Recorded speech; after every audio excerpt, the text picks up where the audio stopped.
ইশারায় আপনার স্ত্রীকে তালাক দিচ্ছেন না তো? কি কি শব্দ বললে আপনার স্ত্রীকে তালাক না বললেও তালাক হয়ে যাবে? একটা তালাক আছে তালাকে কিনায়া, ইশারা ইঙ্গিতে তালাক। এমন কিছু শব্দ আছে যে শব্দ বললে আপনার স্ত্রী তালাক হয়ে যাবে, তালাক শব্দ উচ্চারণ না করলেও শুধু মনে মনে নিয়ত করলে। বিশেষ করে তালাকের বিষয়টি খুবই গুরুত্বপূর্ণ বিষয়।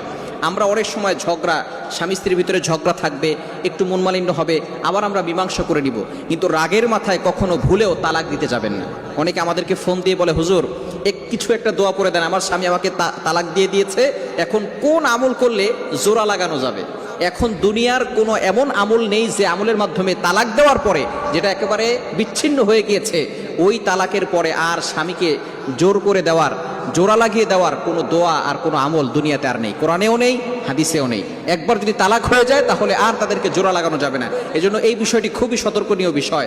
অনেকে আছে আপনার কাছ থেকে টাকা খেয়ে বিভিন্নভাবে আপনাকে ফতোয়া দিয়ে আপনাকে নতুন করে বিয়ে পড়িয়ে দিবে, কিন্তু আপনার অবশ্যই চিন্তা করতে হবে এই সম্পর্কটা যদি হারাম হয়ে যায় তাহলে কিন্তু কঠিন বিপদে পড়ে যাবেন।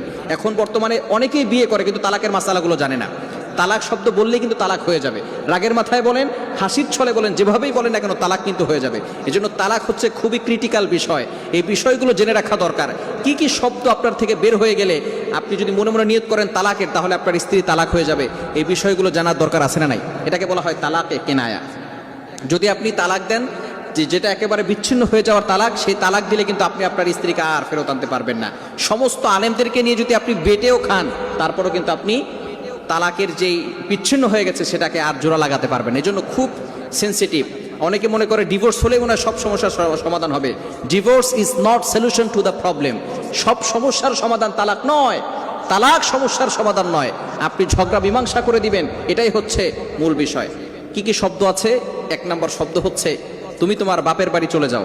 যদি এই কথা বলে, তালাক শব্দ বলে না, শুধু বলেছে তুমি তোমার বাপের বাড়ি চলে যাও, তবে মনে মনে সে তালাকের নিয়ত করেছে, তাহলে তার স্ত্রী তালাক হয়ে যাবে, এক তালাক করে যাবে।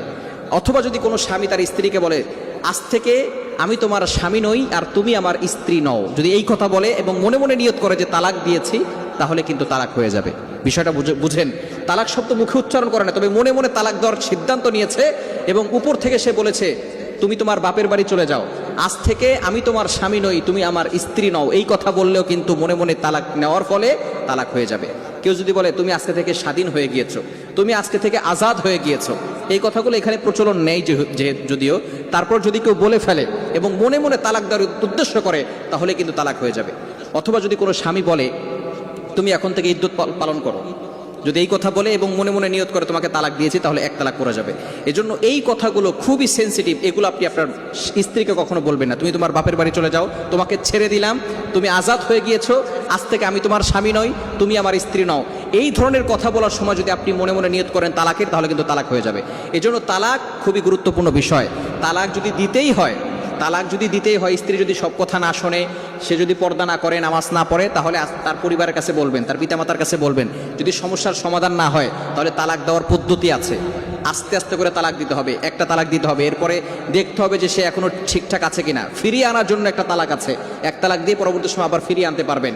এখন আপনি একসাথে 100 তালাক, 200 তালাক, 300 তালাক দিয়ে দেয়, খবরদার, এভাবে কখনো করবে না। যদি এটা গুনার কাজ, তবে তালাক দিলে কিন্তু তালাক হয়ে যাবে। রাগের মাথায় তালাক দিলে তালাক হয়ে যায়। এই জন্য অবশ্যই তালাকের বিষয়টা খুবই গুরুত্বপূর্ণ বিষয়। বর্তমানে প্রত্যেকটা সংসারে যারা জানে না, তারা সকালবেলা বউকে তালাক দেয়, রাতের বেলা সেই বউর সাথে থাকে। এই সংসার থেকে যদি কোনো সন্তান আসে, সেই সন্তান কিন্তু হালাল জাদা নয়, সেই সন্তান হবে হারাম জাদা। এই জন্য অবশ্যই তালাকের বিষয়টি খুবই গুরুত্বপূর্ণ বিষয়। আমরা স্ত্রীকে দরকার হয় তাকে বুঝাবো, তাকে ওয়াজ করব, নসিহত করব, তার বাবার কাছ থেকে, তার মায়ের কাছ থেকে পরামর্শ নিব, অথবা আপনি আপনার পরিবার দিয়ে বুঝাবেন, তারপরও তালাক শব্দ উল্লেখ করবেন না। আল্লাহ তাআলা আমাদের সকলকে এটা বুঝার তৌফিক দান করেন।